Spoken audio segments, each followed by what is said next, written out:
Shall I go ahead, Sadanand? Yeah. Good morning, everyone, and thank you for joining us on this Sunday morning. We are here for a very important discussion, and we couldn't be more happy to see the number of participants who have joined us, and I know more will be joining. We have excellent speakers who are here with us, very knowledgeable, and we couldn't ask for better presenters than them. Before I start, I just want to remind everyone we are still in the midst of a pandemic. If any of you are out there thinking about whether you can register or not, please check your public health on your local website and register for a vaccine. The vaccination is open for most age groups right now. So please try to register at the earliest. It's very important. We are in a pretty bad state in terms of in Ontario. The scene is pretty bad. So having a vaccination helps reduce the burden on the healthcare system and protects us and our loved ones around us. So please try, if you have any questions anytime, do approach us. We can always let you know where to register. That is definitely something we can do. Also, before we start the presentation, I want to remind everyone, if you can mute yourselves so we can hear the presenters. And if you have any questions when the presenters are doing their presentation, hold your questions. You can type them in the chat box. We will review all the questions. We had asked in advance for questions, and I understand there's a whole list of questions that has come in, which is great. Any questions in the chat box, once the list questions that have come in, we will do those first and then address the chat box questions. So we will make sure all the questions are addressed. And if at all we run over or anything, we'll make sure all the answers are sent to you guys. We are recording this event. In case anyone has any concerns and don't want to see their video, though it will be the presenter's video that we'll be seeing, please turn off your video if you're not willing to share. But otherwise, we'll be recording this event and we'll share the recording after the event is over. Thank you. So I want to thank Sadanand for organizing this event. Him and his team take a lot of pain in making sure the right topics are presented to our community. And thank you, Sadanand, for doing that. Take it away. You're on mute, Sadanand.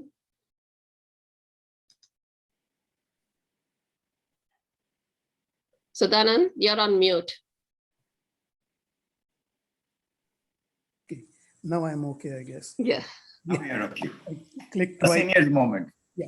Okay. Thank you. Thank you, Surekha. Good morning, everyone. By the way, this webinar is organized under the umbrella of Ontario Konkani Association, and Surekha Shenoy is the current president who helped us quite a lot in making sure that these webinars are held on a regular basis.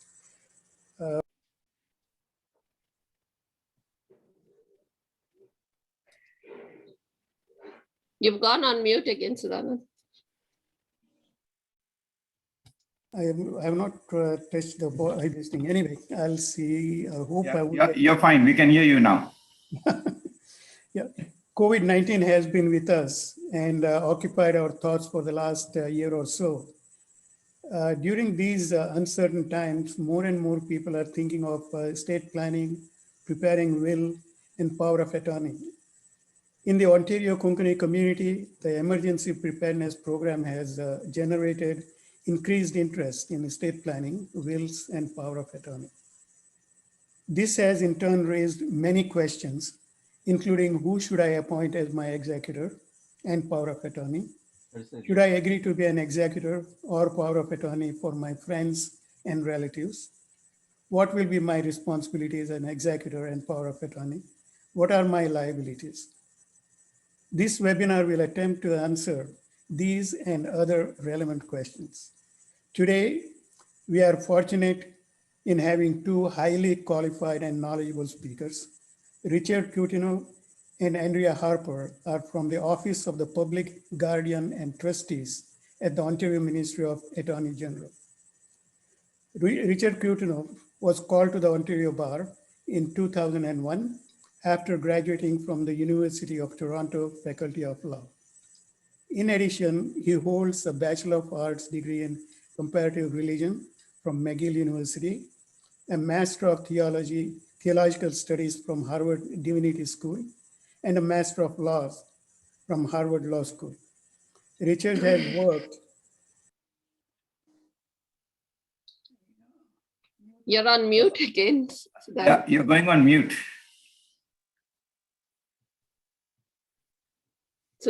Okay, there you go. Okay.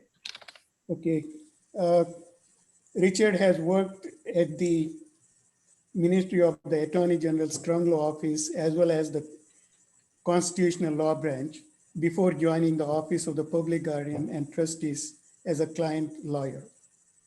He has appeared at all levels of court, including the Supreme Court of Canada, and has particular experience in mental health and estate litigation. In his spare time, Richard serves as board member for Central Toronto Youth Services, a community-based children's mental health center that serves the most vulnerable youth. He also mentors candidates for Ryerson University's law practice program. Andrea Harper was called to the Ontario Bar in 2012 after graduating from the Schulich School of Law, Dalhousie University in Halifax. Andrea holds a Bachelor of Arts degree in International Development from the University of Guelph and has earned the Society of Trust and Estate Practitioners Diploma. After articling with a firm in Toronto, Andrea practiced estate litigation in private practice for 4 years. In February 2020, she joined the ministry as litigation counsel. Andrea has presented clients at various levels of court, also including the Supreme Court of Canada. She has presented and co-chaired presentations at various estate-related topics for the Ontario Bar Association and private clients, and published articles with the Ontario Bar Association and the Advocates Quarterly. Currently, in her spare time, Andrea focuses energy on raising two happy and healthy future contributing members of our society. It is therefore my distinct pleasure presenting Richard Coutineau and Andrea Harper to you. Over to you, Richard. Good morning, everyone. I'm going to share my screen, which will have my slides. But before I do, I just wanted to acknowledge that it was with some mixed feelings I came to this talk. Mixed feelings. On the one hand, I was thrilled to be invited by the Ontario Konkani Association because I am very familiar with the good work this organization does. The other feeling, sadly, was one of loss because my grandparents were fluent speakers of Konkani, but unfortunately they did not pass along this language to my parents. And I, of course, do not speak a word of Konkani. So I just hope organizations like this are able to pass along Konkani, the language, the culture, the depth of rich history on to the next generation, as my grandparents sadly didn't do. I am now going to share my screen. I hope this works. Perfect. Great. I just want to make sure I know how to flip through the slides, which right now I can't see. Oh, how am I doing? Okay. Yeah, it is All right, it's my, okay. So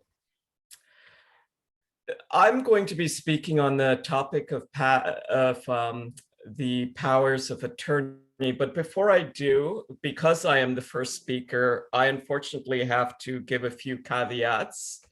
The first is, though my colleague Andrea Harper and myself are employees of the Public Guardian and Trustee, we don't speak on behalf of the Public Guardian and Trustee, who is actually an individual, a man named Ken Goodman. So any errors in our talk are due to ourselves, and I'm hoping there are no errors, and not to the Public Guardian and Trustee. The second caveat was that a lot of your questions that were given to us, which we've all carefully reviewed, so many of them relate to efficient tax planning strategies. And unfortunately, we are lawyers, not accountants or tax lawyers. So if you're thinking about how to efficiently reduce taxes or the creation of tax efficient trusts, we really do recommend you speak to an accountant.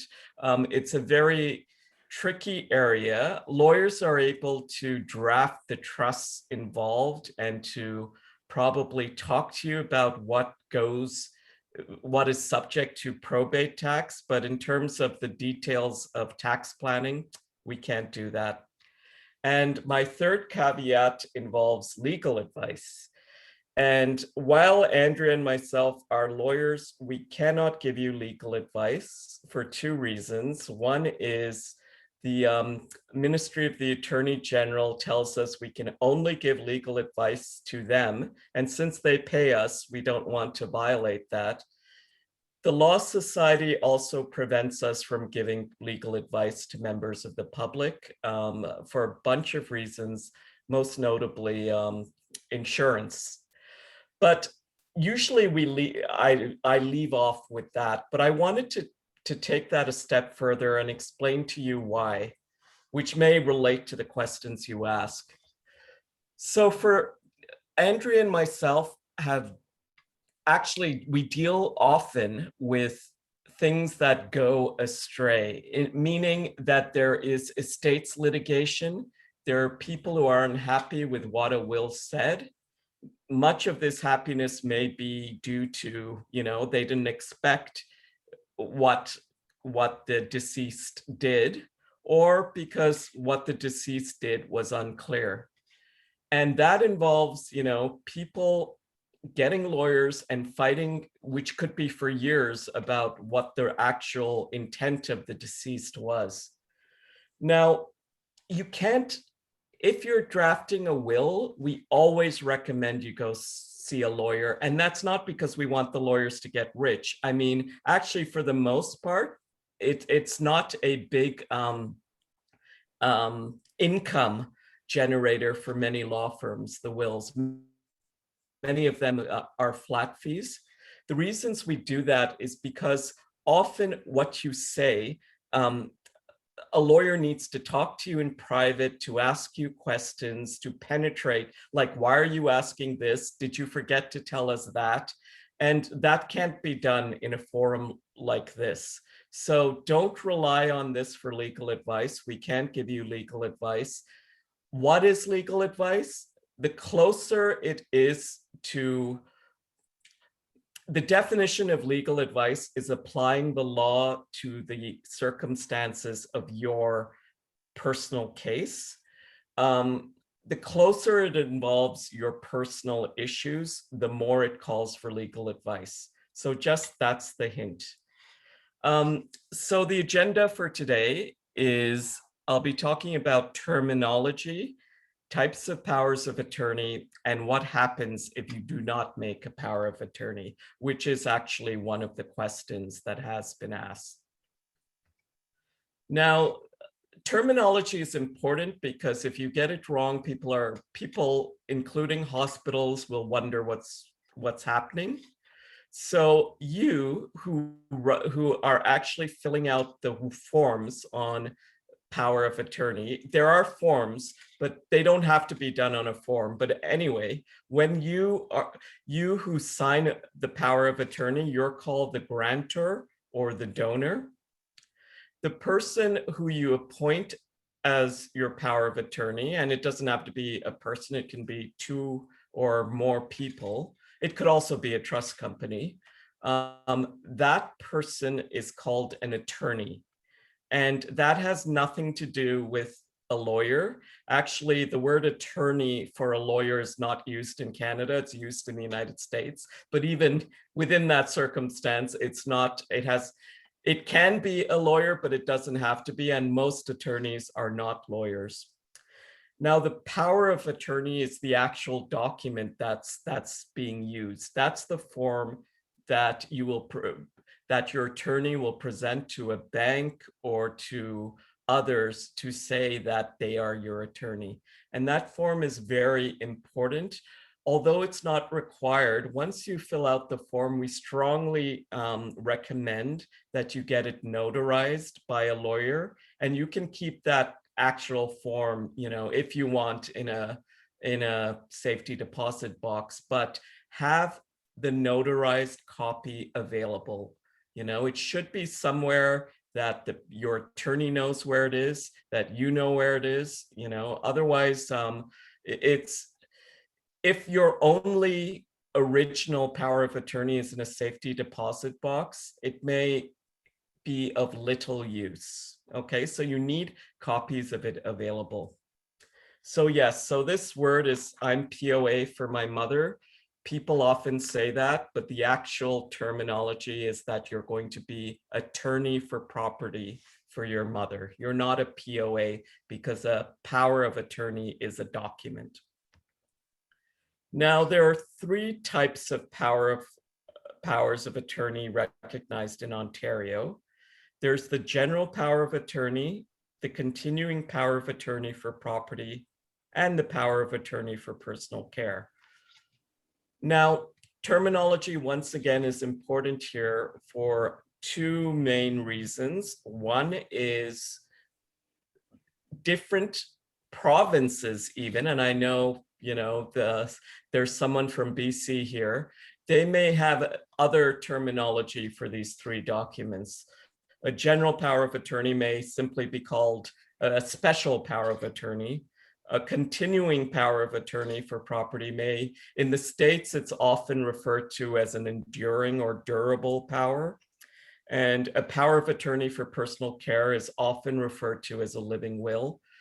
The reason these are called something else is because powers of attorney are governed by provincial legislation, or if you're in the United States, by the legislation of the particular states. So sadly, in our country, there can be 10 separate laws relating to powers of attorney, and they could be called different things. So I'll be primarily speaking about, I'll be only speaking about Ontario law, but I want to take a slight break here to answer one of your questions, which is, can a power of attorney be recognized in India? And once again, powers of attorney are governed by the laws of where they are. So India, yes, there are powers of attorney. The best thing to do is to get a power of attorney done in India to ensure that it complies with Indian law. But another thing that you can do with your power of law, first of all, the reason you want a power of attorney, hopefully in India, is because perhaps you have property in India, or you may think that you'll be spending a long time in India. The second thing you can do, and this applies to both wills and powers of attorney, is you can go through a process called attestation, where the government of India will recognize your power of attorney completed in Canada. For further information on attestation, and that's the word, attestation, you should go to your Consulate of India's website, and they have a whole section on how you can get your power of attorney attested. Now, a general power of attorney is any one of us can basically appoint someone else to take care of our property for a fixed period of time. For example, think about you decide, once again, India, you're going to India for a year. What's going to happen to all the bills payment in Ontario? You can appoint someone to be your power of attorney for that year in Ontario. And that person will have the right to pay your bills or do anything with respect to property. Now, the one thing about this general power of attorney is that if you are to become incapable for whatever reason, it is no longer valid. So it disappears. And because you're incapable, there won't be anyone else to manage your finances.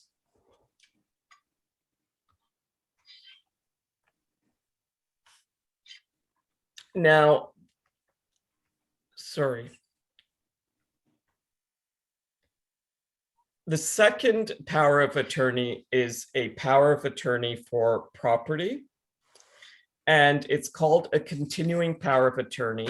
And the word continuing is important because what the continuing states is that if you are to become incapable, that person you appoint can manage your finances on your behalf. So you can, in your power of attorney document, say that the attorney can manage your property. Let's say your house is responsible for your house, but you want another attorney to be responsible for, let's say, your bank accounts. So that can be done. The one thing that the continuing power of attorney,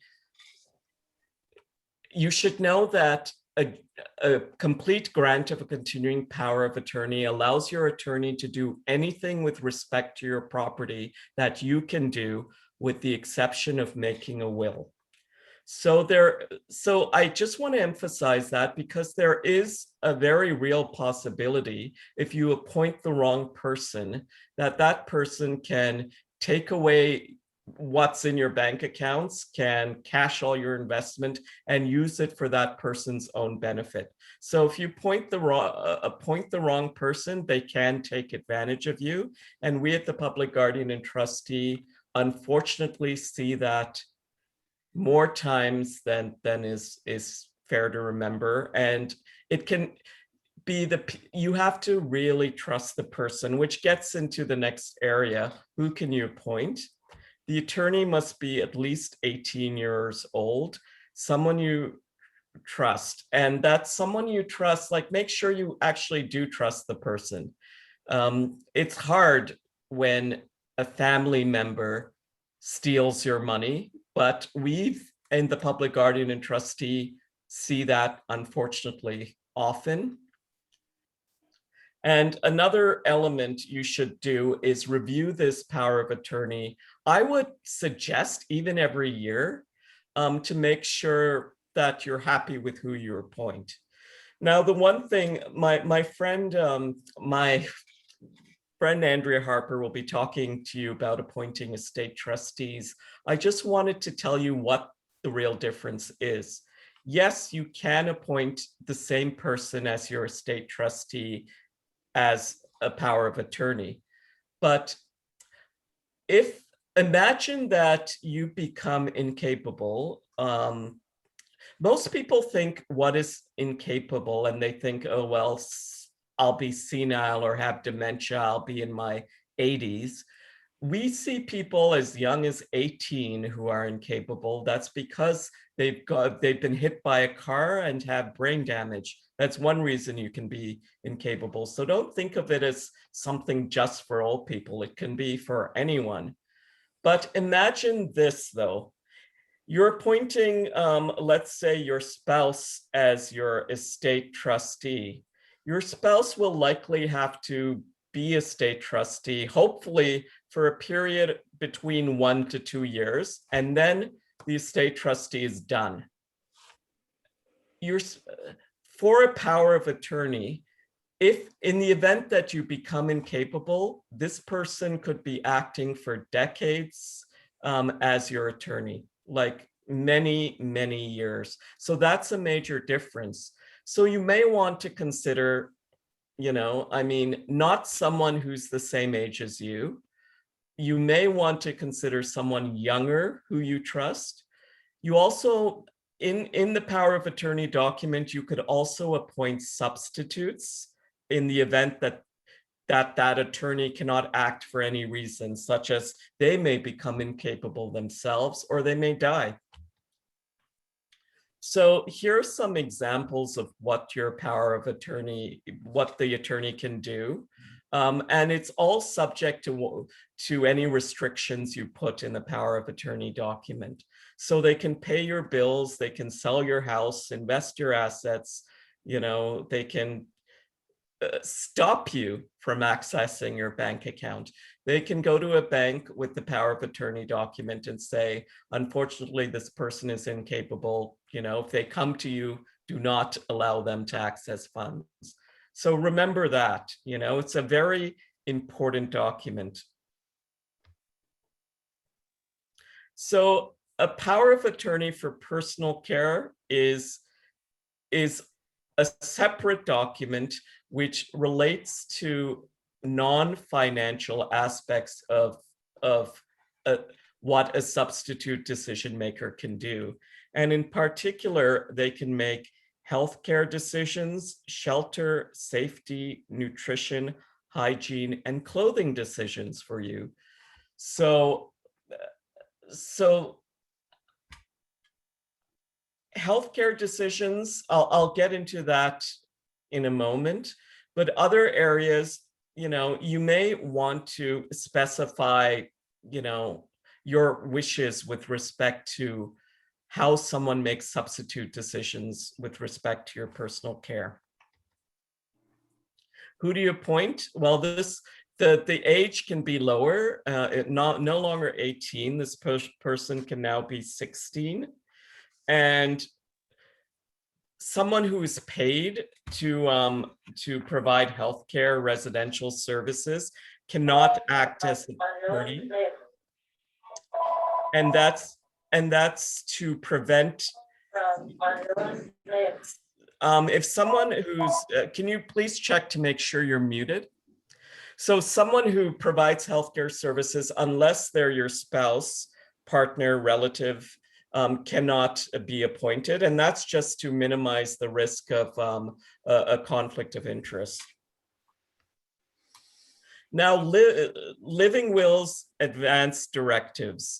This is very important because this frequently comes up in the news. And this is a distinct element of a healthcare need. And this basically, you may have heard of it as a DNR wish, which is DNR stands for do not resuscitate. In general, it's specific instructions, guidelines, and wishes respecting your future care. Now, what's important to recognize is that there's no legislation in Ontario related to advance directives. How this comes into being is that it's regarded as your wishes for the purpose of the Healthcare Consent Act. And wishes can be done in writing, orally, or written. And what your wishes are is they enable your substitute decision maker to know what you want in terms of certain treatment decisions. And your substitute decision maker is required to follow your wishes if they are made when capable, if they are the most recent wishes, if they're known to the substitute decision maker, and importantly, if they're applicable to the circumstances, you know, before this substitute decision maker. Now, if your wishes are not known, your substitute decision maker must act in your best interest. Once again, I said these are frequently referred to as do not resuscitate orders, but those three words in and of themselves mean very little. Like, what does that mean? Like, are you in a coma and you don't want to be resuscitated? Did you just have a heart attack and you don't want to be resuscitated? Like, for a proper advance directive, you really have to I would recommend you seek legal advice on how it should be phrased, just so it encaptures what your wishes are. Some people will refer to this as medically assisted dying, what your wishes are. And in Canada thus far, even though medically assisted suicide, there's been legislation related to that, you cannot make a medically assisted suicide decision in advance. So that cannot be the subject of a advance directive. So getting back to powers of attorney for personal care. So your advance directive can be part of this personal care form. And the attorney, these are some of the things that the attorney can do. They can follow health directives, obtain needed medical or dental treatment, get medical records, pretty much anything you can think of in terms of healthcare, they can do. I'm not going to read off the list because, as I said, you'll be getting a copy of these slides. Now, this is one of the questions that have come up, which is, what if I become incapable and I haven't made a power of attorney? I wanted to point out first and foremost that a power of attorney is not required by law. I mean, I don't know of any lawyers who do not recommend that you do one, and I would recommend that you do one, but you don't have to do one. And people in certain circumstances actually may not have to do one. And let's get into what happens if you don't do one. So with respect to, let's imagine the scenario where, for whatever reason, perhaps dementia, perhaps brain damage from a car accident, you are no longer capable of managing your property. Now, and you do have property. So what happens? Who manages that? In short, someone needs to be appointed formally to manage your property. It can't be, you cannot do a power of attorney once you're incapable of filling out those forms. So that person can be the public guardian and trustee, or it can be a court-appointed attorney. And that's what frequently we see. Because you haven't done a power of attorney, you have children, adult children, and they have to deal now with your property, such as your house. What they have to do now is hire a lawyer, go to court, do a detailed management plan, get a court order appointing them as guardian. So we don't use the word attorney anymore. A guardian is always related to these appointments. The guardian has to, now after going to court and getting the court order, they have to, then they can have the authority to manage your property. Now imagine in circumstances such as, sadly, COVID, court applications, court matters have been delayed for months. And it may take, months for someone to be appointed. And the court may also have added restrictions. When you apply to court, you also have to serve our office, the public guardian and trustee. And we may also want that person to post a bond, which is a financial bond that someone has to take out to make sure if they steal from your property, the bond people will pay that back. Or we may require other things which you probably you don't want, but you no longer have that choice anymore. So basically, not doing a power of attorney removes that choice, because the person has to either go to the court or go to the public guardian and trustee. That said, I mean, why would you not want to do a power of attorney? Simply put, you don't have any property. So that's one reason for not doing a power of attorney. For personal care, that's the most frequent thing. So imagine you're in the hospital and you need to have a treatment decision made. And for whatever reason, you can be unconscious, or you can be, you have dementia or brain damage. You can't make the decision. You don't need a power of attorney for personal care for the decision to be made, as long as there's a hierarchy in place under the legislation. So I'm referring to the Healthcare Consent Act, and this is the hierarchy. And this is the order for people who can make substitute healthcare decisions, treatment decisions. You are not able to do it. First is the guardian for personal care. That's the guardian. The second in the hierarchy is the attorney. See how important the attorney is.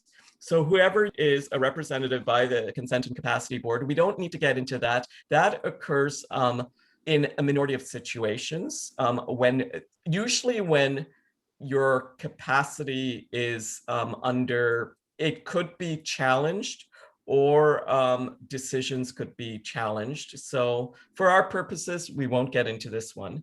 But the fourth person, that's when is your spouse or partner. So they're fourth on the hierarchy.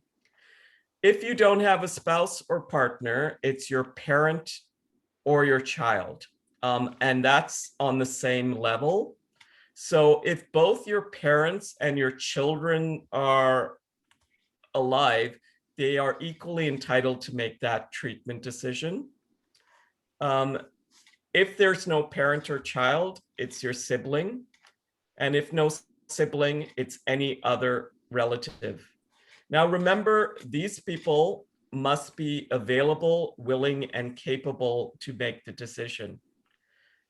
So I'm sure someone in the audience looking at this will have to have that question. What happens if you don't have anyone? Like there's no guardian, attorney, spouse, partner, sibling, or even any other relative? It's us, the public guardian and trustee. So our treatment decisions unit will make that specific treatment decision. And these decisions apply to treatment like healthcare. They apply to placements in long-term care facilities and personal assistive services, like you may need a machine, for example. So it's in summary, what happens if you don't have a personal care attorney? A formal appointment is, or a power of attorney for finances, you need a formal appointment. You may not need a formal appointment for certain healthcare decisions because the legislation already takes care of it. But maybe you don't want, for whatever reason, your spouse or your child making those decisions. That's where a power of attorney can come into play, and you can appoint a friend to do that. And as I said, as lawyers, we always say, you recommend, a power of attorney, because a power of attorney is representative of your wishes, and a court order may not be. I will now turn this over to my colleague, Andrea, to speak on this, and I will stop sharing, Andrea. All right, thank you, Richard. And thank you for that overview of powers of attorney. That was excellent. Okay, so I'm going to share my screen now, and hopefully this all goes well. Okay. I'm assuming everyone can see this? That's okay. right, we can. Perfect, thank you. So I'm going to be speaking today about estate planning and estate administration.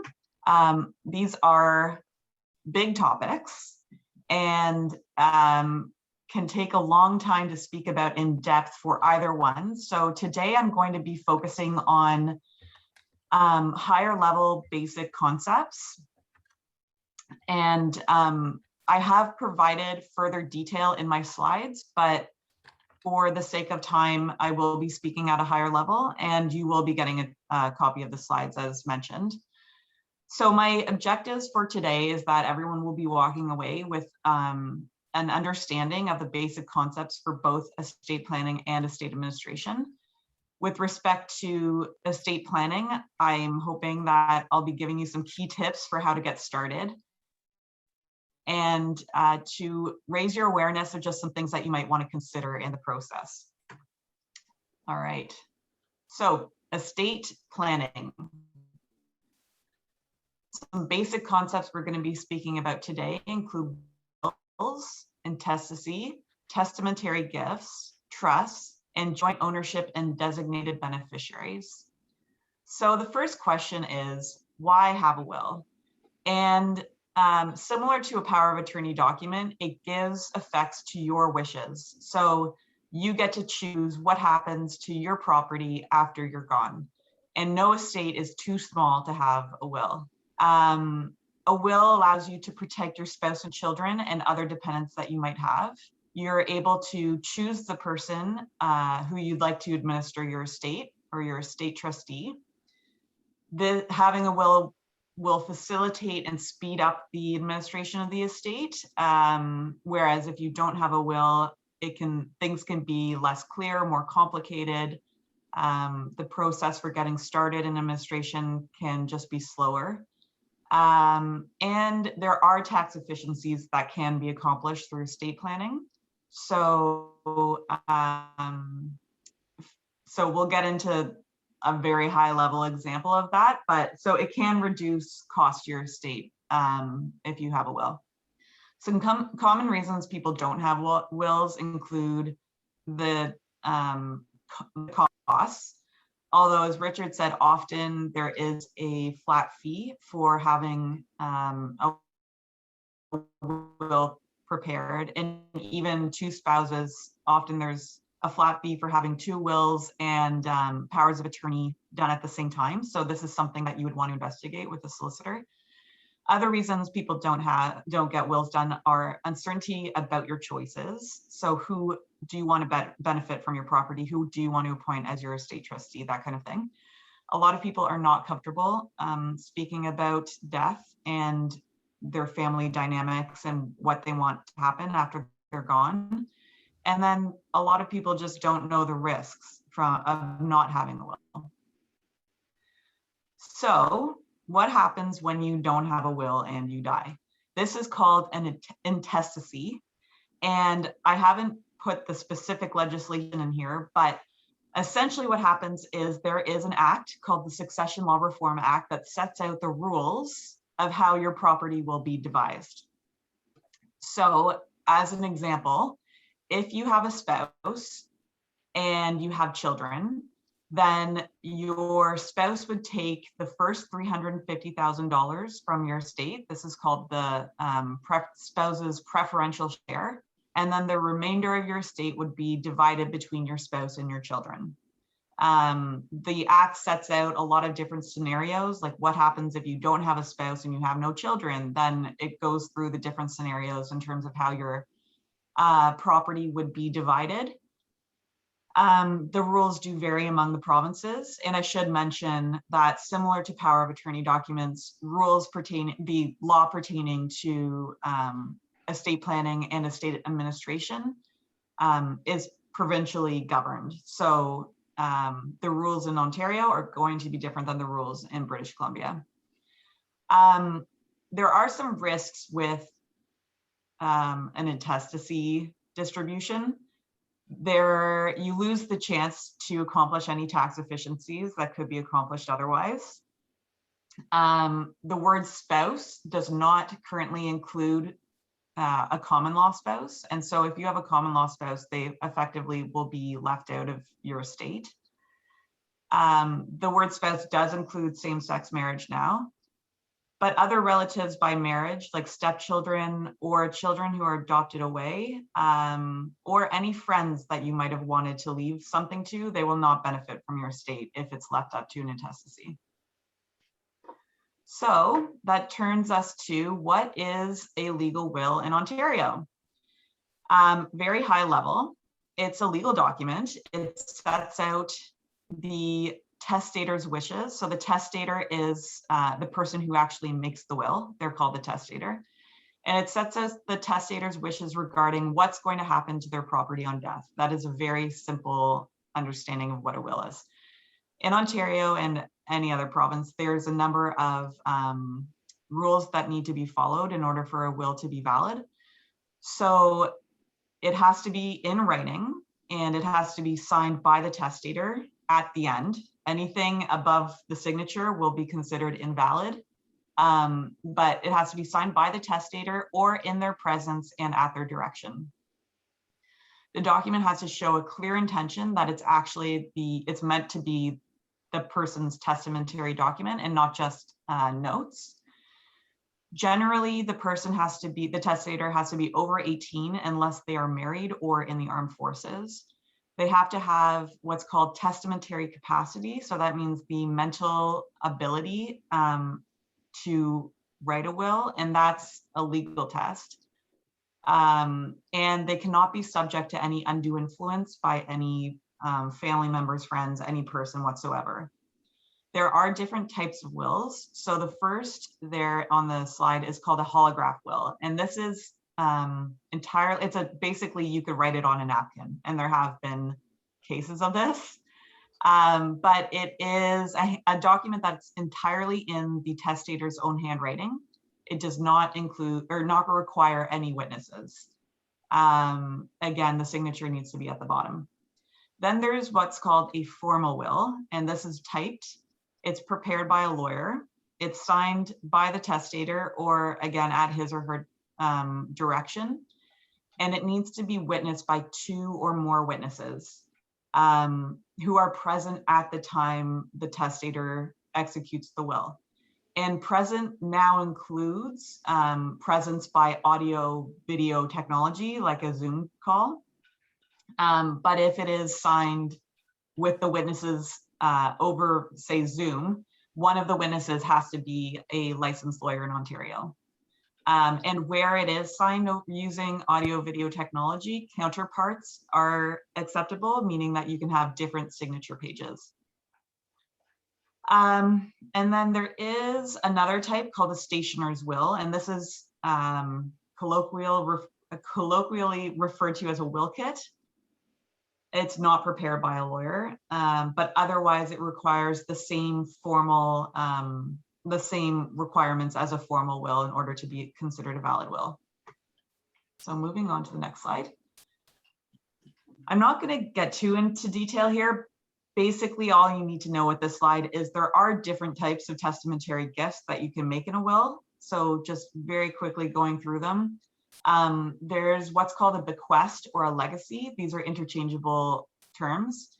And this is for really like a gift of money or personal property. So $10,000 to Bob or my car to Bob would be a bequest or a legacy.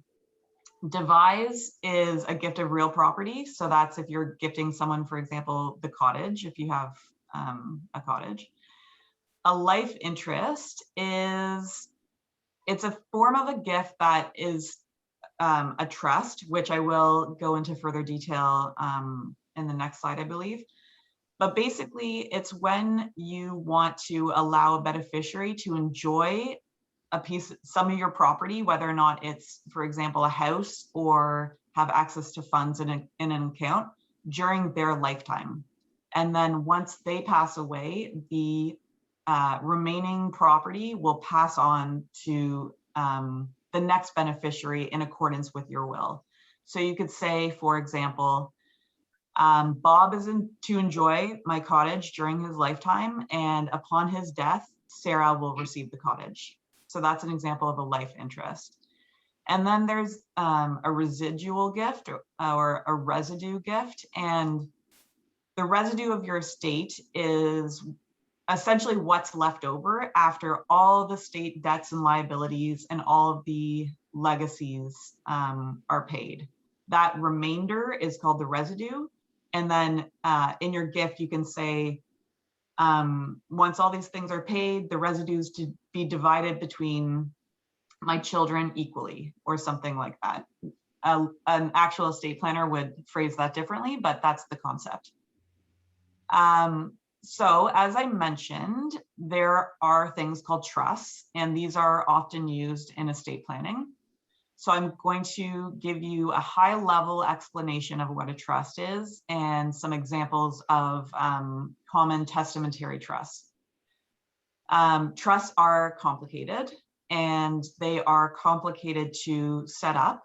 As Richard mentioned, a lawyer can certainly draft the legal documents required to establish a trust, but they often do involve tax planning. And so you would want to, for the purposes of having an estate testamentary trust set up, you would want to either deal with an estate planning lawyer who have some tax training, or a tax lawyer or an accountant when creating a trust in your will. Depends on the level of tax. Like if it's really, really focused on tax planning, you'd want to deal with a tax lawyer. An estate lawyer would be able to deal with these trusts that I'm going to be speaking about. Anyways, so a trust it's a legal arrangement, and it involves 3 parties. So it's created when a person called the settlor transfers property to another person called the trustee, with the instructions and understanding that the trustee is going to manage that property for the benefit of a third party called the beneficiary. So the impact of trusts are that they separate the control and management of the property from the ownership and entitlement of the property, in a sense. The document that sets out the instructions and the details of the trust is called a trust agreement. It can, or a trust deed, and it can actually be included in a will when you're setting up a testamentary trust. Common types of trusts that you see in estate planning include spousal trusts. So this is, for example, the trust I just explained with a life interest in property. Another type of trust is a Henson trust, and these are used to protect if you have a beneficiary who is receiving social assistance, like for example, Ontario disability support payments. That person cannot own or have an interest in their ability to own or have interest in property is limited, because any property interest is included in the calculation of their benefit entitlements. And so you don't want, if you just left them, say $100,000 outright, they would lose their ability to get social benefits. So there's a way to create a trust so that they won't lose their benefits. I'll leave it at that. It's a little more complicated, but that's kind of the general concept there. There are trusts that people set up for children when they're under 18. There's a number of reasons why you would want to do this, but one reason is when your child turns 18, you probably don't want them inheriting their entire inheritance. You would probably want to be able to control at what ages they would receive that inheritance. So for example, at 18, 25, 30, so on. Another common testamentary trusts are spendthrift trusts, and these are used to protect inheritance from careless spenders. So you don't want to give them access to their full inheritance all at once. You might want a trustee paying them like a couple $100s a month or however, so that they aren't going to squander their inheritance. It can also be used to protect inheritance from creditors if you have a beneficiary who has a lot of creditors and you don't want their inheritance to be accessed by them. So now we're going to speak quickly about joint ownership and designated beneficiaries. Okay, so the reason that these are used, I'm sure everyone understands what a joint ownership is, but It's basically when you have like a joint account with two joint owners, or you can put real property into joint ownership so that it's jointly held. And a designated beneficiary, I'm sure you all know, it can be in a lot of different accounts, or in a number of different accounts like RRSPs and TFSAs, or insurance policies, or pensions. And generally, if one person or one of the joint owners dies, for a jointly held asset, it will automatically transfer to the other joint owner. For a designated beneficiary, if the person dies, their asset will automatically go to the person who's designated. And the reason that people do this is that these assets pass outside of the estate. And what that means is that the will does not apply to those assets. They go automatically to those people. So people do this to avoid the tax that is paid on the estate property at the time that you apply for probate. The estate trustee applies for probate. It's approximately 1.5% of the value of the estate. That's the probate tax. I'll explain probate in greater detail, but you kind of need to understand that high level in order to understand why people use jointly held assets and designated beneficiaries in their estate planning. Basically, to sum up, it just can reduce the amount of tax you're paying on your estate. There is an issue with joint assets that I just want to mention, and it's that this isn't applicable to spouses. So if you hold property jointly with your spouse or an account jointly with your spouse, there's no concern there. But with assets that are held, for example, with adult children, there is now a presumption that even though legally on paper, the asset would transfer automatically to your adult child on your death, legally, the presumption now is that your estate still owns that property. I'm not going to go into the details of the reasons why. It's kind of beyond what you need to know, but all you really need to know is that it might not work as you intend. Your estate might still have to pay tax on that property, and it can cause a lot of confusion and complication regarding who actually owns that property. So if you do have a lot of jointly held assets, I'd recommend speaking to your estate lawyer to see if there are any concerns with that.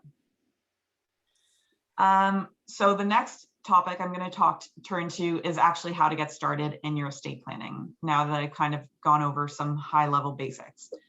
So we're going to talk about decisions required to make a will, considerations for choosing an estate trustee, considerations for choosing an estate solicitor, and how to prepare for your meeting with that solicitor.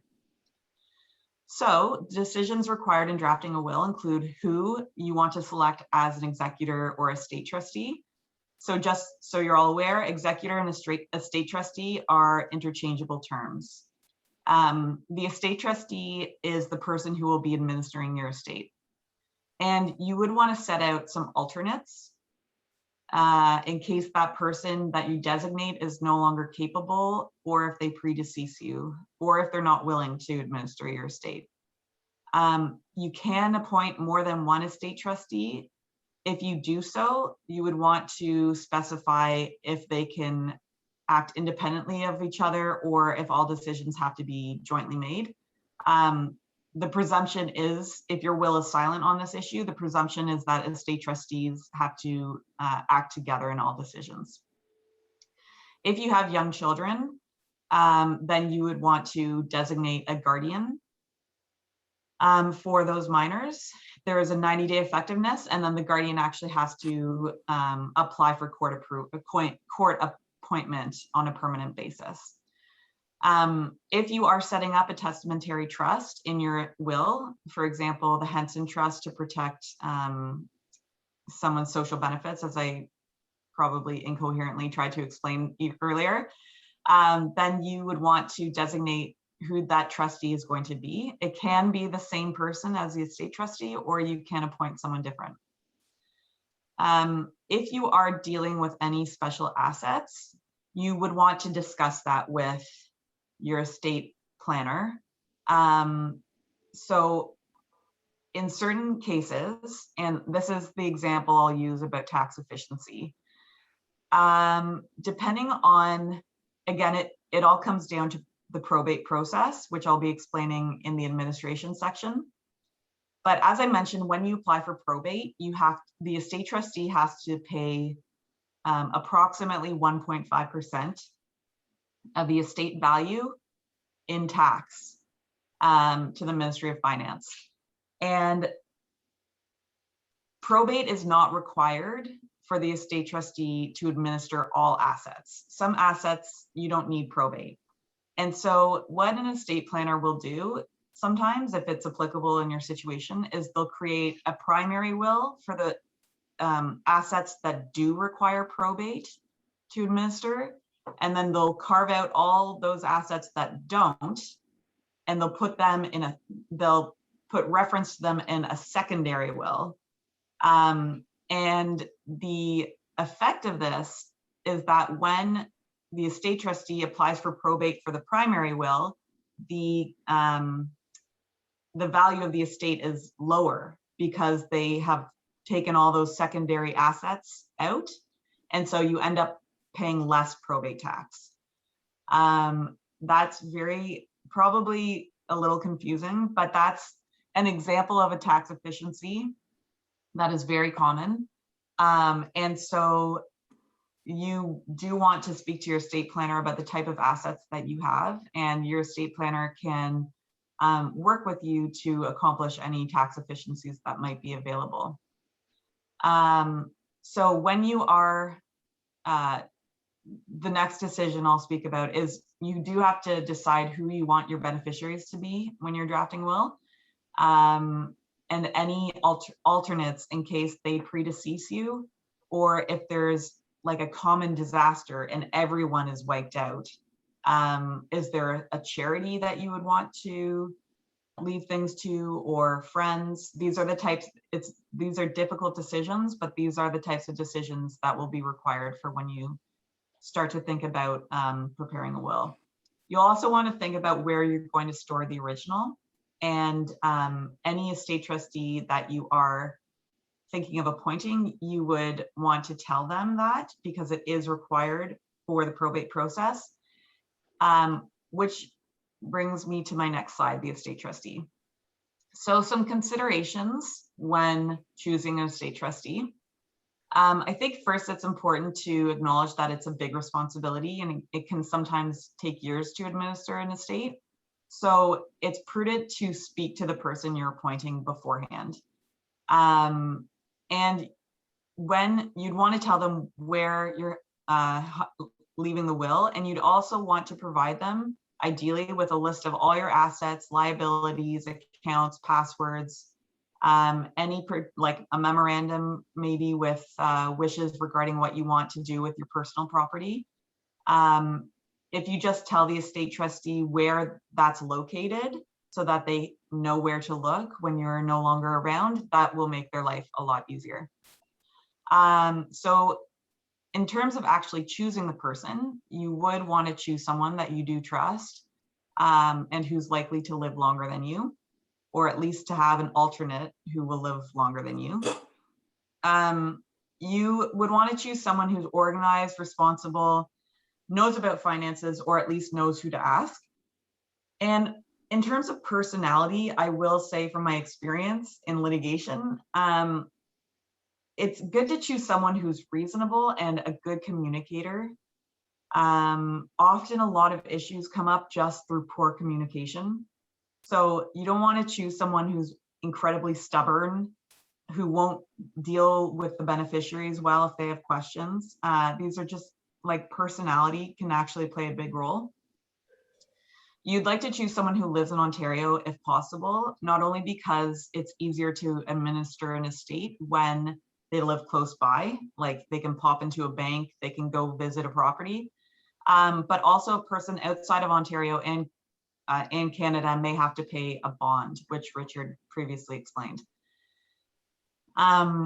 If the estate is complicated, you might want to consider a professional. So this could be a lawyer, an accountant, or a trust company. And many people do choose a spouse, family member, or friend. And again, talking to them beforehand would be definitely important. In terms of choosing a solicitor to draft your will, I would say word of mouth and reputation go a long way. So if you know of other people who have had wills done and who are happy with their lawyers, then speak to them.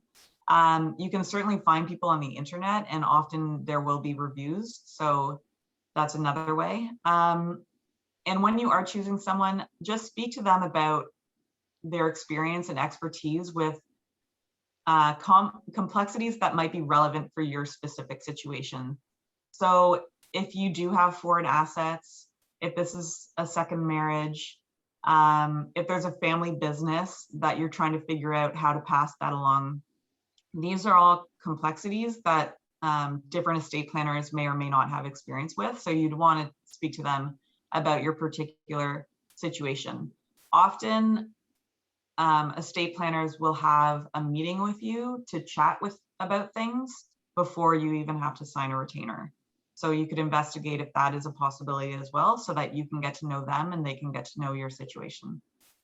Cost is obviously a factor, but it is much cheaper to hire someone who is experienced at the forefront than to have your estate pay for any corrections that might need to be made after you're gone. If there are errors in a will, it can result in very costly litigation, or even not even litigation, but just court proceedings that require correcting the will. And just note that an estate trustee can use a different lawyer in the administration.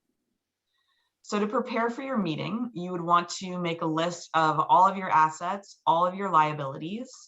You'd want to include any assets with designated beneficiaries, full details of the amounts, account numbers, financial institutions, and branches. If you have a safety deposit box, you would want to let the lawyer know that and where you're keeping the key.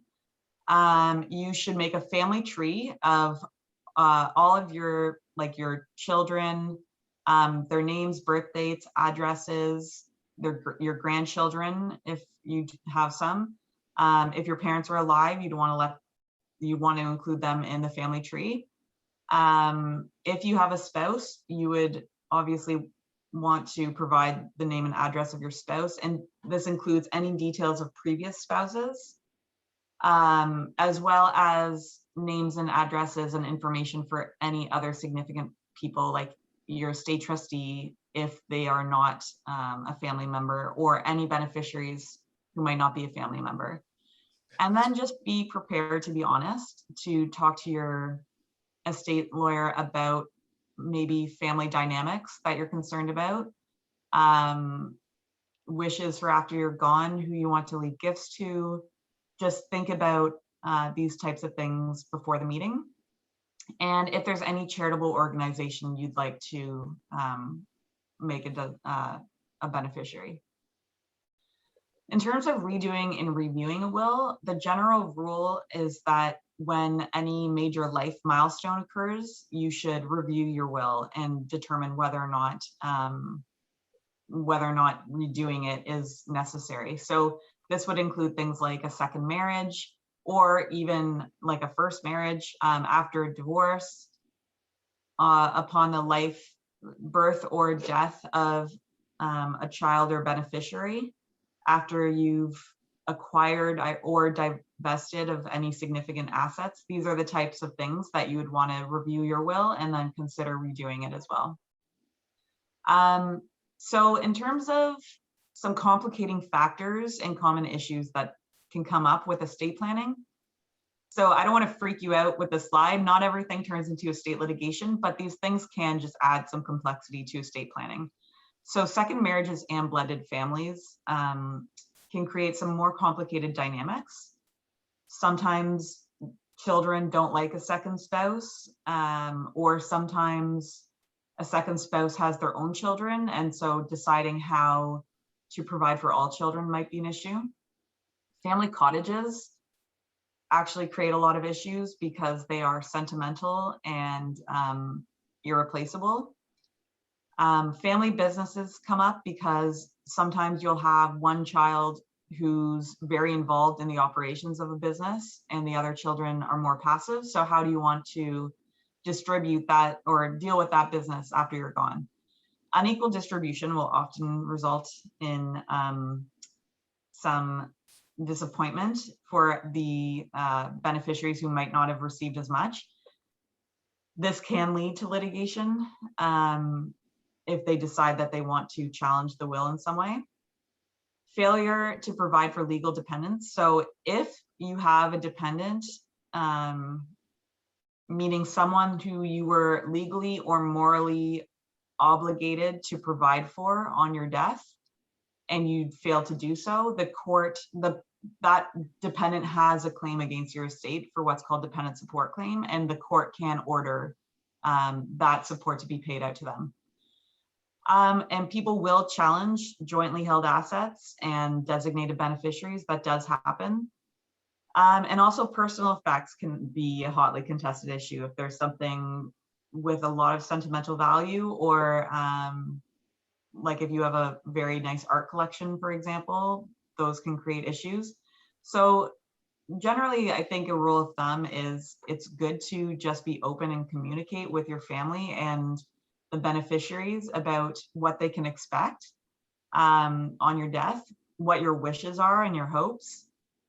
And in terms of any personal effects, you might want to maybe give some of these away during your lifetime, or leave a memorandum of understanding in terms of how you'd like these to be distributed.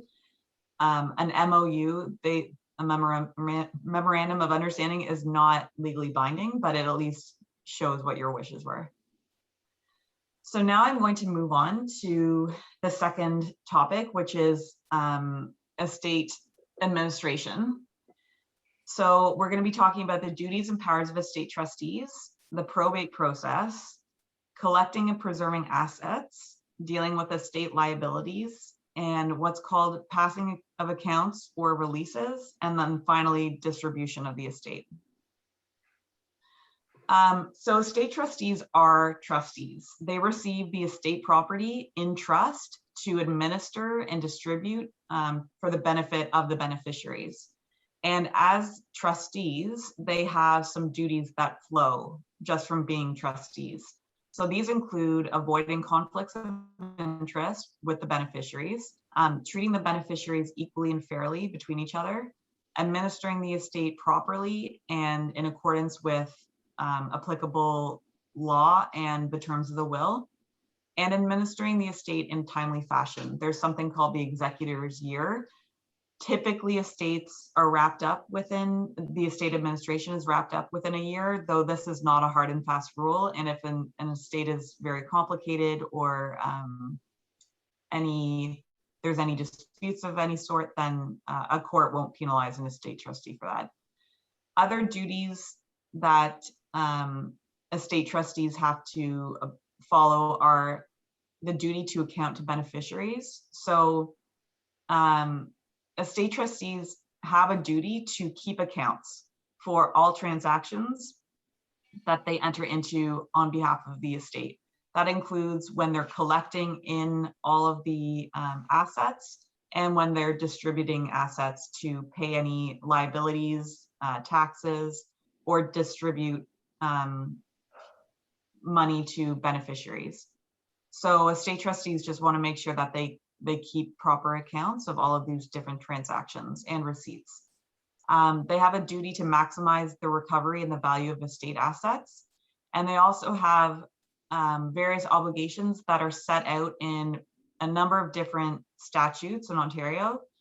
These include the Trustees Act, Estate Administrations Act, Estate Act, and the Estates Administration Tax Act. So you can see why estate trustees like to hire estate lawyers, because administering an estate is not always straightforward and it can be complicated.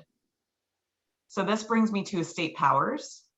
So the estate trustees do have the power and the right to seek professional advice, such as legal advice in the administration. And the fees for such advice is often paid for the estate, as long as it's not unreasonable. If it's unreasonable for whatever reason, it can sometimes be deducted from an estate trustee's compensation. But otherwise, generally, the estate trustee can get advice. And typical or common advice that an estate trustee will get is legal, accounting, investment, real estate, and appraising advice, if there is valuable personal effects, such as jewelry, art, or I guess antiques. The estate trustee also has the right to take compensation for their work. This is owed by the estate. Often it is calculated as 2.5% the value of the estate assets that the estate trustee brings into the estate, and 2.5% the value of the disbursements. There's also a care and management fee, which is, it's a little ridiculous, but it's 2/5 of 1%. And it's the average, and this is of the average annual value of the assets. The care and management fee is more applicable when you have an estate that takes a few years to wrap up. For example, if there's a testamentary trust that they're administering. And a note on these percentages is just that they're guidelines, and the court can actually move these up or down depending on whether or not they're reasonable in the circumstances. And in determining whether they are reasonable, they must be considered fair and reasonable based on factors including the size of the estate, the care and responsibility involved, the time involved in administering, the skills shown, and the degree of success.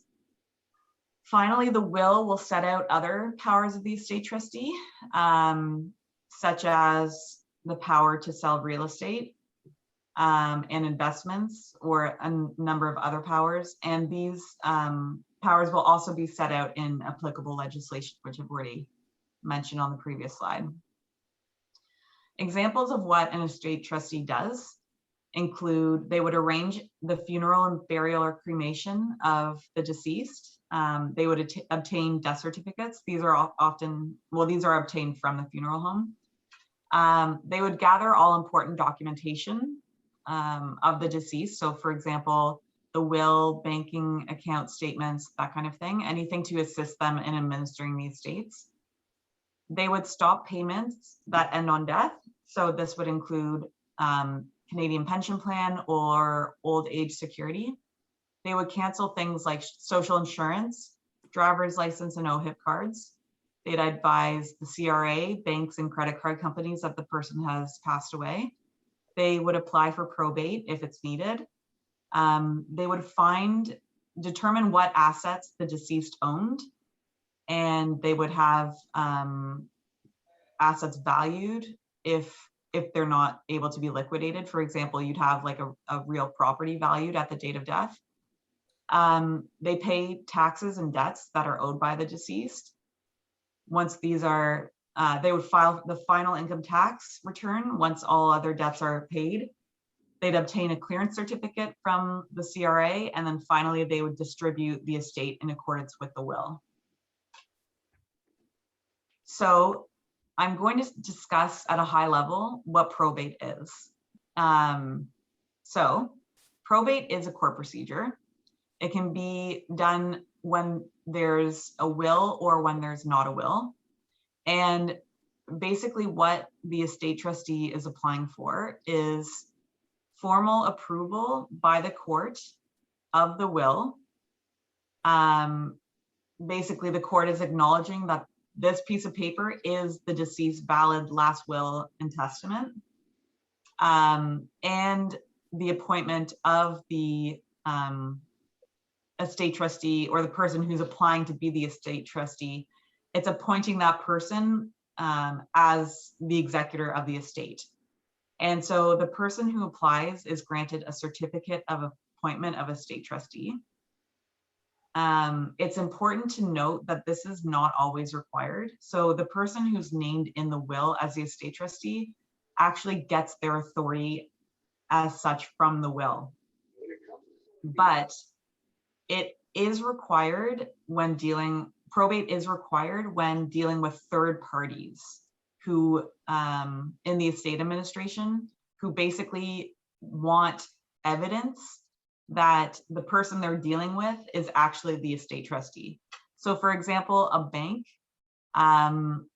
likely won't release more than a very small amount to an estate trustee.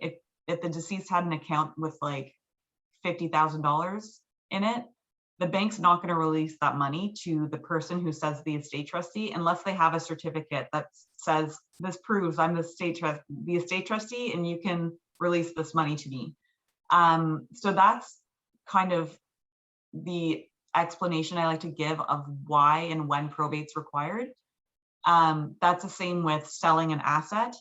The person who's purchasing it is likely not going to trust the seller unless they can prove that they are the estate trustee and represent the estate and have the authority to do so.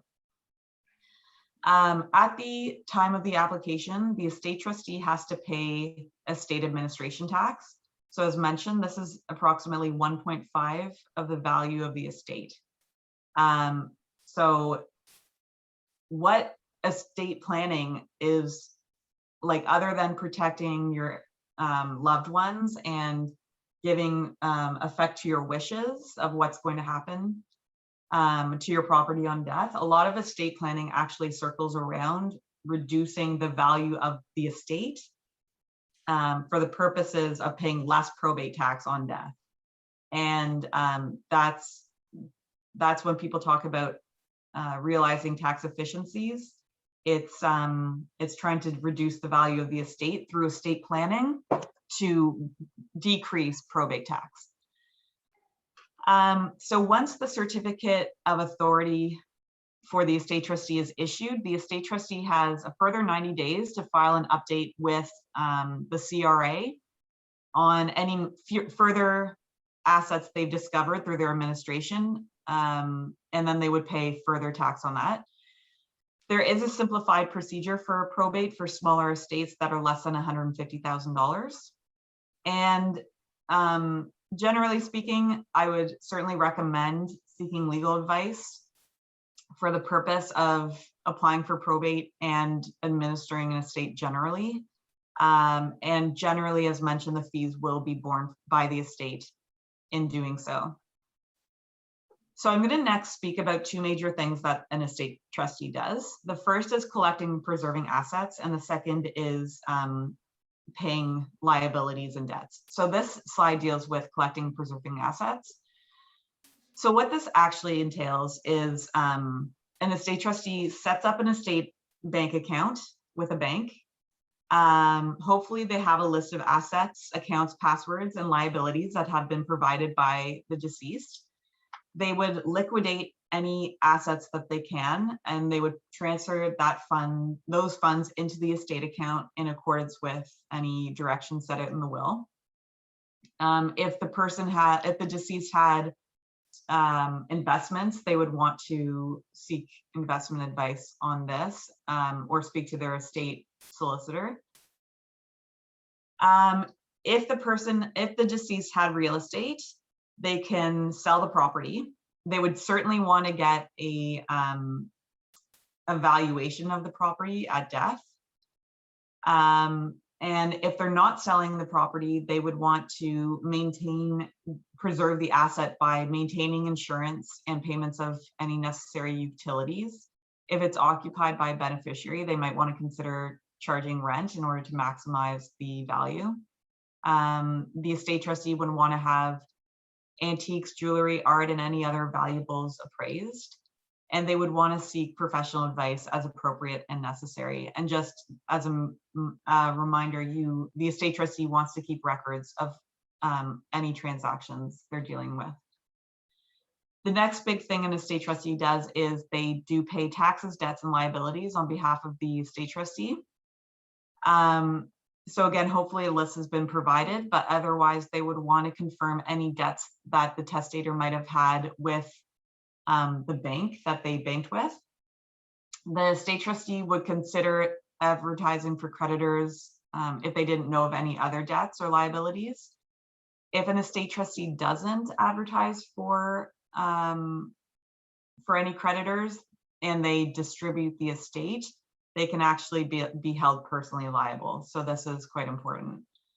The estate trustee pays taxes on behalf of the estate. So first would be the probate tax. They would ultimately file the final return, or it's also called the terminal return, on behalf of the estate. So this is any income from sources earned from January 1st up until the date of death. It must be reported on the final return, and there are different deadlines for when to file this return based on the date of death.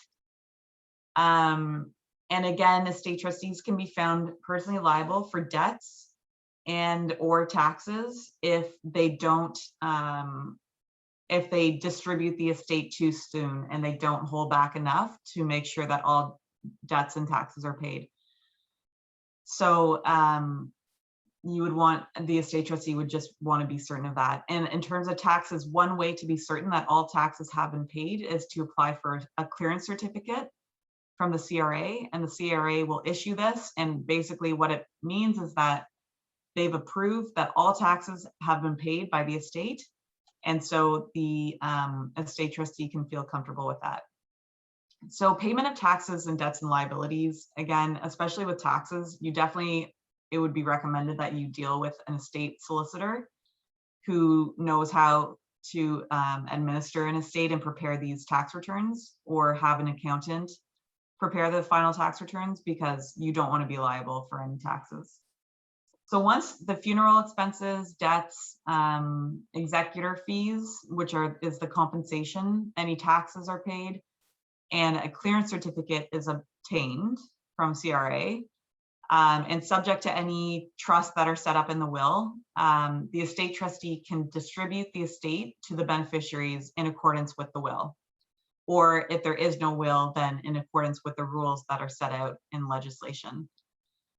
Before distributing, an estate trustee will probably want to get a release from the beneficiaries. So this is just a legal document that the beneficiaries sign, which say, we're happy with how you've administered the estate. We have no issues. We're not, and we agree not to commence any legal actions against you with respect to this administration. If the beneficiaries are not willing to sign a release, then the estate trustee can apply to the court and provide all their accounts that all their records, all their accounts that they've been maintaining the entire time. They can provide those to the court, and the court will review them. The beneficiaries have a chance to review them. And if there are any issues, the court will ultimately determine whether or not the accounts are passed, whether or not the estate trustee owes the beneficiaries any money for any reason.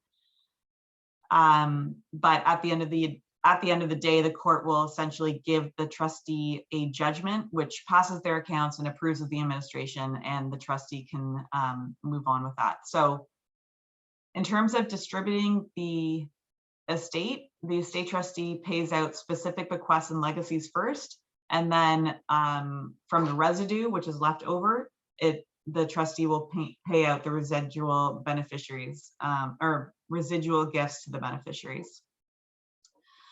So in terms of what the Office of the Public Guardian and Trustee does with respect to estates, is the PGT, so that's the short form for the Public Guardian and Trustee. The PGT will administer estates that are either intestate or where there's a will, when certain factors are met. So these include that the person dies in Ontario or is an Ontario resident but dies elsewhere.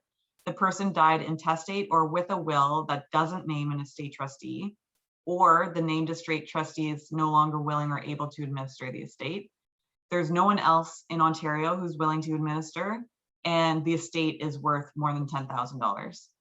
The PGT will also review probate applications on behalf of adults that are identified as incapable of managing property and who do not have an attorney of property or a guardian of property to review those applications on their behalf.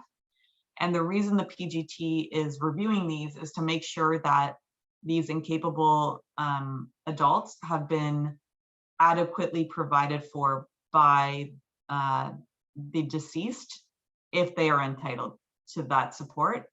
And if they haven't been adequately provided for and they are entitled to support, then the PGT may commence a dependent support claim on that person's behalf. So that concludes my portion of the presentation. And I think we're going to be opening up to questions and answers. Yes, thank you, Andrea and Richard for a great presentation. And in fact, I think you guys are the most popular presenters we've had. We've got a record 154 attendees. We've got 49 questions that were sent to us before the session, and probably another 30 of them during the session. So we have more than a handful. So as Richard said when he started the presentation, we are not going to be dealing with any tax-related questions because that's outside the scope of the presentation today. And Richard and Andrea, I'll ask the questions and you guys can choose who would like to answer that, as opposed to me choosing. Okay. I think you probably addressed this, Richard, in your presentation. For Indo-Canadian couples who have property in India and in Canada, do we need to prepare two separate sets of will, one in India and one for Canada? No, and I would recommend to be careful with preparing two sets of anything. And the reason for that is frequently a later will revoke a previous will, regardless of what your purposes are. So I would keep to one will, but as I mentioned in my presentation, contacting the Consulate General of India for the purpose of an attestation. That's the word you're looking for. And I'm going to actually write that word down in the group chat because that is what's needed to get your will recognized in India. I don't know if it's relevant here, but the question is, how important is a testamentary spousal trust? I think that just depends on what your goals are in your estate plan. So it's kind of a difficult answer to provide on a general basis. But if you, if you are considering one, you should speak to an estate planner is really the answer. Thank you. The next question is, how do you set up the dispute settling mechanism if there are two next of kin? So I think that this is a very good question. And I think that there are different strategies that can be employed. I know I've seen, for example, so there's not really a real legally correct answer here, but I know I've seen in past, if there's a trusted family member who who both beneficiaries would listen to, you might want to do like a memorandum that explains that you would like that person to be like a mediator if any issues come up. But Richard, do you have any thoughts on that? It's really open to you. First of all, it is, as Andrea said, a great idea to avoid court. So first of all, the best way to avoid court is if you think your estate will be disputed by someone, work it out during your lifetime. Like explain to people why you're distributing certain assets the way you did. But as Andrea mentioned, you could have a mechanism you can have it written into the will as a preference of how disputes regarding that can be resolved. But but even before you get there, I would try to, the person who's asking the question, why are you asking the question? If you're anticipating disputes, deal with it now. Mhm. Good answer. Another question is, any thoughts on euthanasia in case debilitating neurological illness like dementia, Parkinson?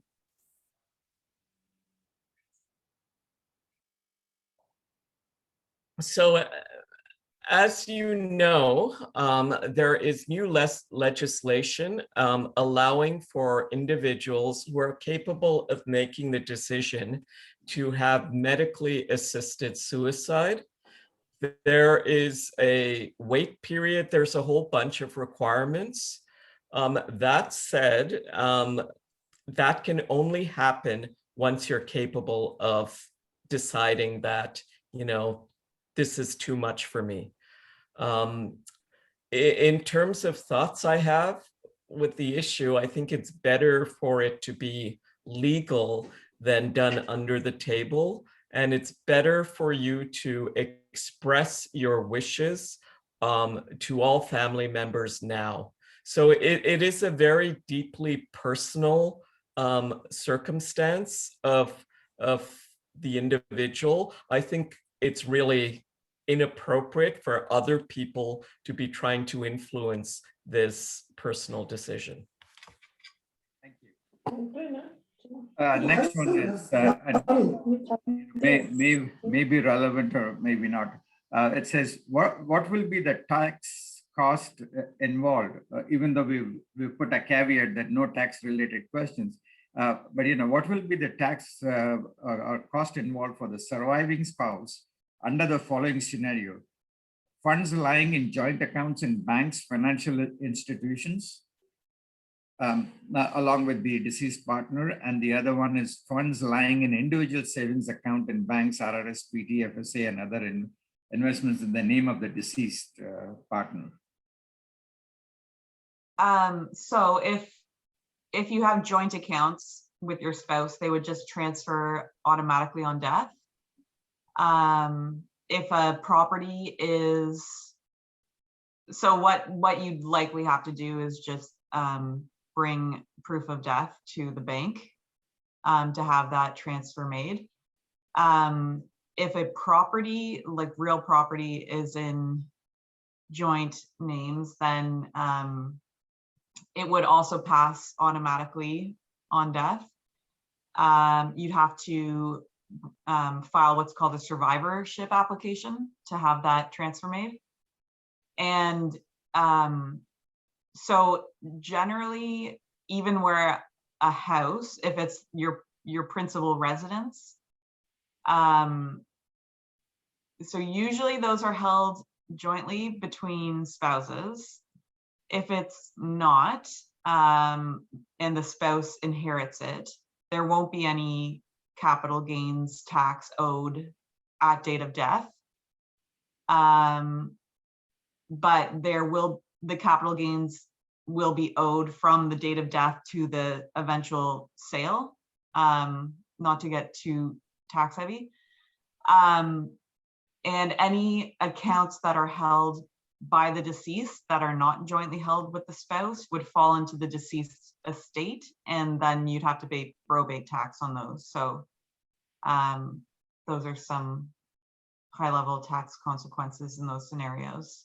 Okay, and then there is any life insurance coverage claims, and again, I think one has to be careful that they ensure that if they have a life insurance policy, that whoever is the beneficiary, if the circumstances change, they have to make sure that they change that. Otherwise, I remember being involved in one where the beneficiary was the first wife, and the deceased had married 4 times. Mm-hmm. Yes, definitely. Yeah. What is the ideal option to have for spouses in holding bank investment accounts should it be joint or separate, or so as to at least have the financial cost to the surviving partner for financial preparedness? So again, I think it's just always wise to discuss your goals with a financial planner or an estate planner. But as I just mentioned, where you're holding accounts jointly with a spouse, they will just pass outside of the estate on death without tax consequences.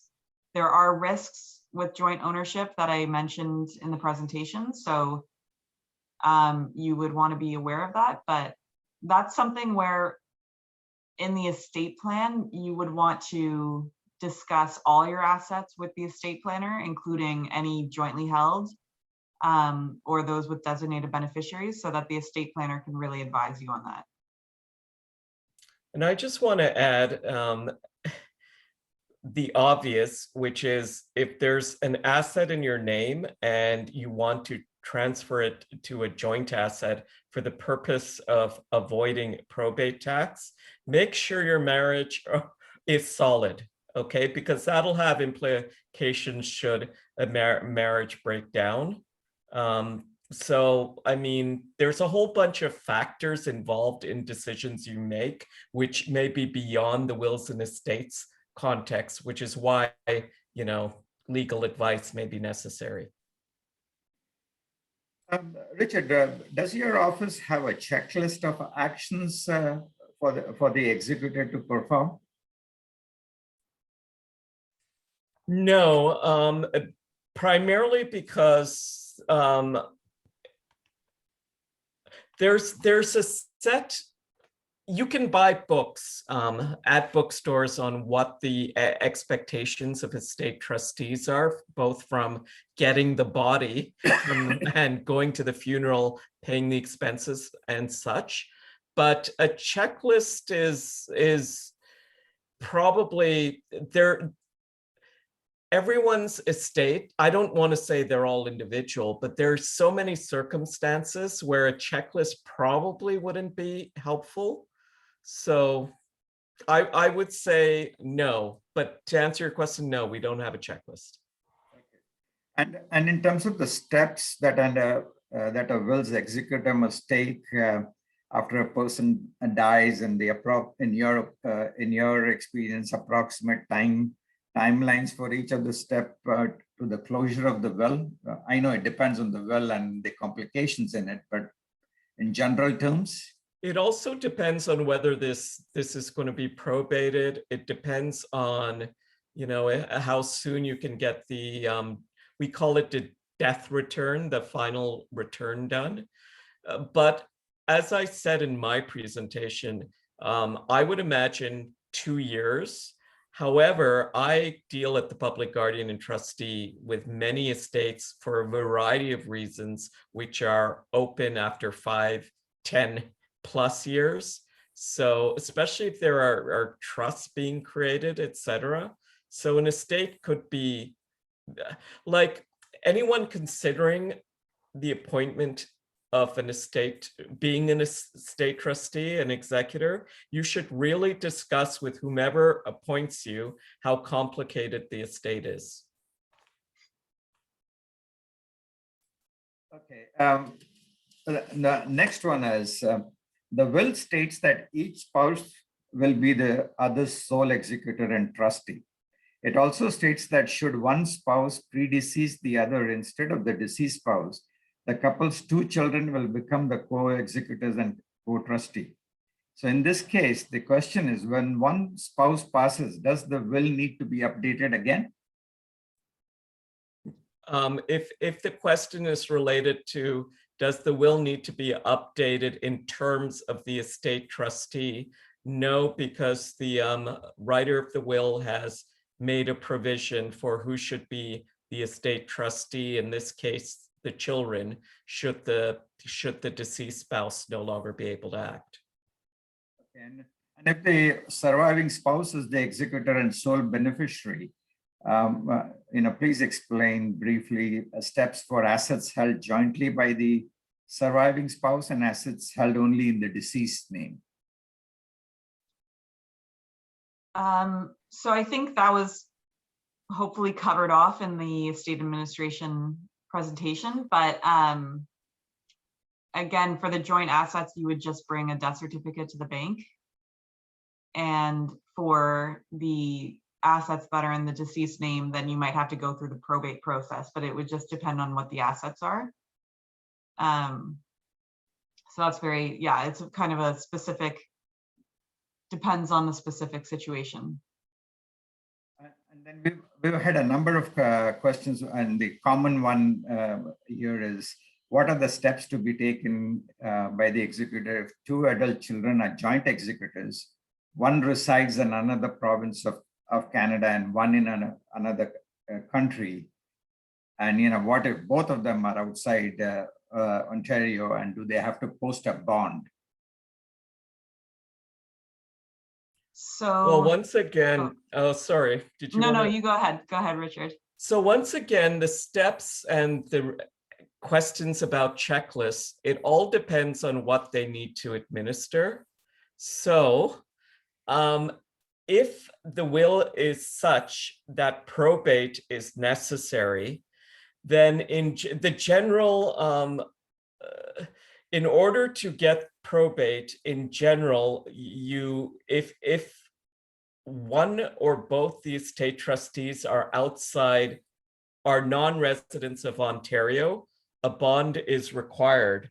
A bond, the purpose of the bond is to protect the estate and beneficiaries while the estate trustee is carrying on their tasks like paying debts or distributing assets. That said, people are concerned about this bond issue.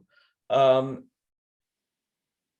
is an ability to ask the court to, it's called dispensing with the bond, or as necessary, even eliminating the bond. But you would have to get a lawyer, preferably, to bring a motion to court with respect to that bond. But in general, if they're not residing in Ontario, the common default is that they do require a bond. Once again, all of this is, what does the will require them to do, So, and is probate necessary? Yeah. Okay, thank you. What steps can one take for transfer of digital assets, such as accounts in various websites related to shopping, banking, healthcare, entertainment, personal entities, digital photographs and documents in cloud accessible only by the user ID and password? Well, certainly this is where preparing a list of any accounts and any of these digital assets and keeping that with your will is very important. Basically, when a person passes away and an estate trustee is either appointed just through the will or through the probate process, they have the legal authority to access all of this, all of these assets. I think, well, so firstly, I would speak to your estate planning lawyer about these digital assets that you want distributed, and give consideration to, like, if there's photos, do you want copies made? Do you want all beneficiaries to have access to these? It's a bit of a difficult question because digital assets are varied, and if you have specific wishes with respect to each type, then you would want to speak to your estate planner and tell them your wishes, and the estate planner can help you to make sure that those wishes are given effect to. So yeah, I don't think I can give more of a specific answer than that. And I just wanted to add practically, a lot of people do not deal with their digital assets, so their estate trustees or others will not know. So for many of the digital assets, a period of inactivity may result in just the automatic closure of an account. Other places may, like Facebook, for example, upon demonstration of the death of the person, they may be able to change that account to an in memoriam account, which may last forever. We don't know, or until Facebook goes bankrupt.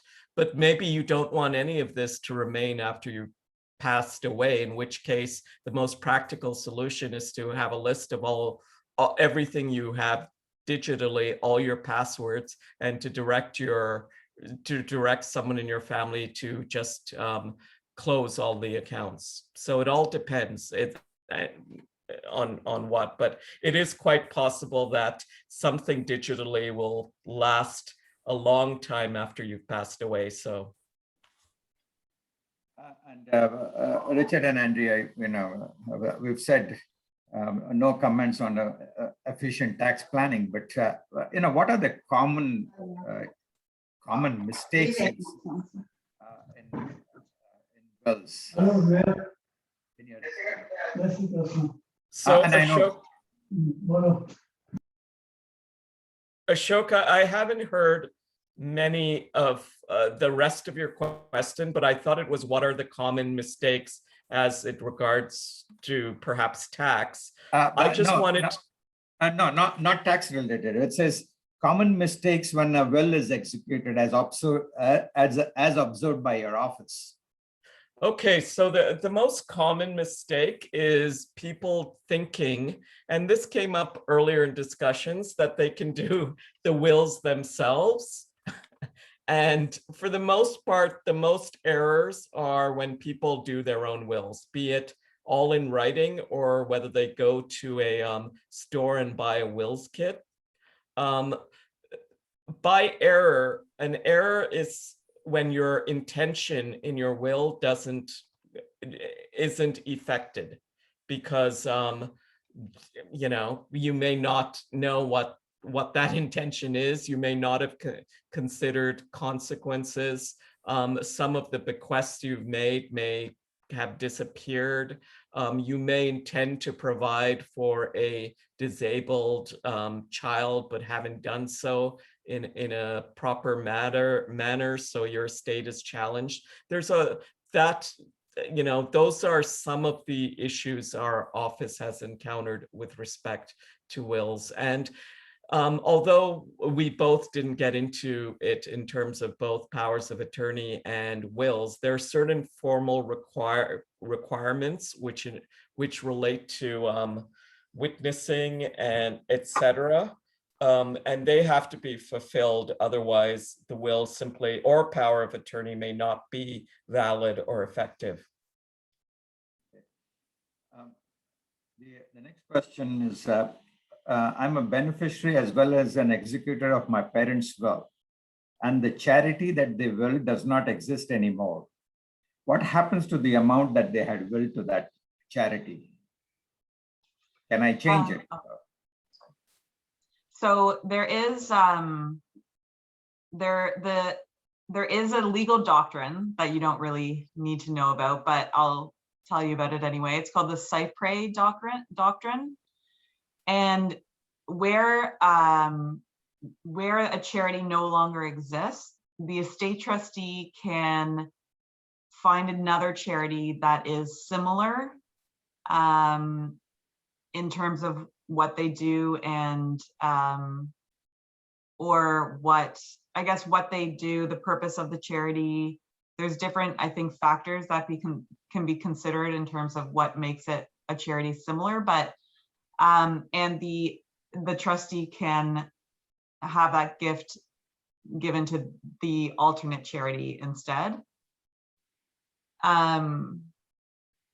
So, and then if there's no similar charity, then the gift might fail, in which case there's a number of, I guess, consequences of that. But as a worst case scenario, it might be, if the gift fails, it might be distributed as a partial intestacy, and it would be distributed in accordance with those rules of intestacy set out in the law. If an executor dies and the will is not changed, who gets to appoint an executor if there is no alternate executor named in the will?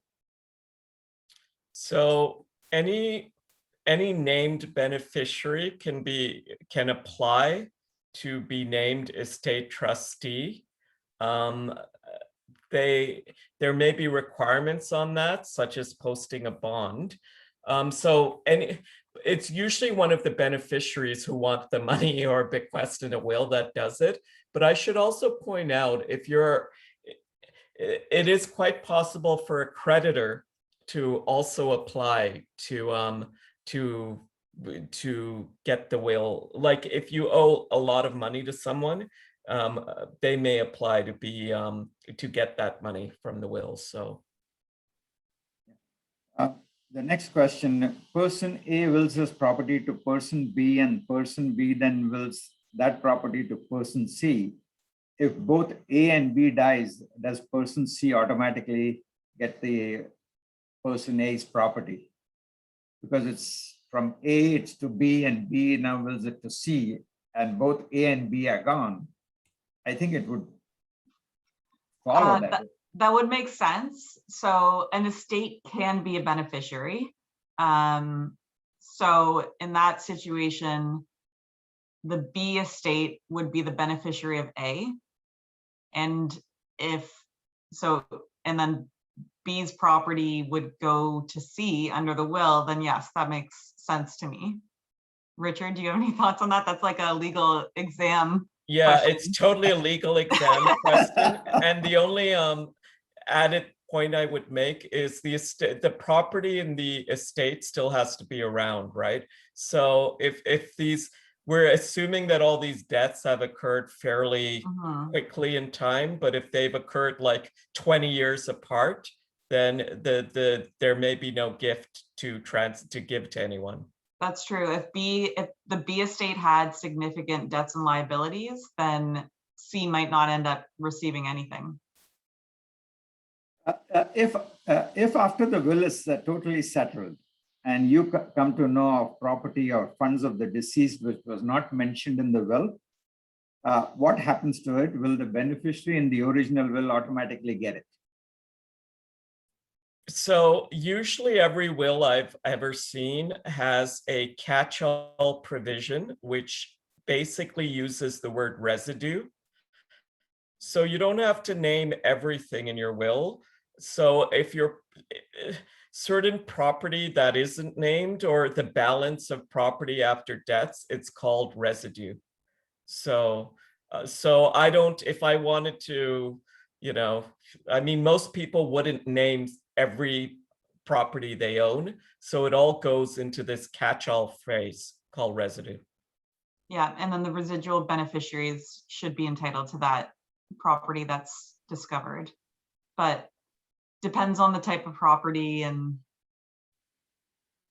yeah. Okay, and in case assets are self-owned, is it possible to specify in the will the way the funds could be distributed, say only to the children and not to the spouses of the children, and whether you can specify the purpose for which certain amounts should be distributed, say to charity, education of grandchildren, etc.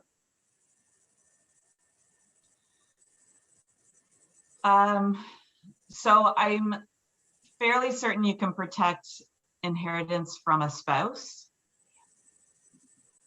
Once you gift property, you can't tie strings to how that property is to be used unless it's put in a trust, I believe. So this would be a situation, it sounds like, that the person should speak to an estate planner and explain exactly what they're hoping will happen to the property, and the estate planner can advise on whether or not a trust might be appropriate. And just for your knowledge, I just, because you used the word children, although in this context it was adult children, for minor children, they cannot get a certain amount of property. It goes to a specific amount, it goes to their parents to manage on their behalf, but beyond that amount, it gets paid into court until they're 18, unless a trust is established.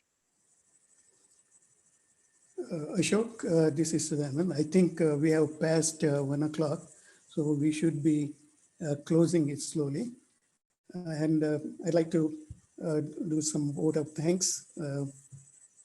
First of all, Richard and Andrea, thank you so very much for those wonderful presentations. I know how much is involved. You try to make it as simple as possible and interesting. Also, I want to thank you for staying with us for nearly 6 months in getting ready for this presentation. And I think the audience will appreciate all the efforts put in by the whole team. By the way, don't be surprised if you get a call from a couple of associations because they are waiting in line for your presentations. Okay. And Ashok, thank you very much for handling the Q&A session efficiently, because I know how many questions there are, and I'm sure that there are many more left. We'll try and see if we can get the answers for those. And Surekha, thank you for your patience, your assistance, not only today, for that throughout the year. And I actually wanted to thank the organizers. They have been very professional. They've met us on several occasions. They've been great to work with. So I just wanted to emphasize Yes, thank you very much. So It's been a there's pleasure. meeting you as well. 26 questions that came in that I haven't addressed, and then I see there is another 28 new messages in there. So Serena will summarize all of those questions and send it over to you. So then that's the plan, right? Yeah, we will pass by them and see how they can address them. We'll talk to Andrea and Ashok whether it's possible or not. We'll look into that. And also, I'm happy. I'm sure our presentations are going to be sent to the viewers, so they may have questions from that. But hopefully, we can work out how we best deal with that.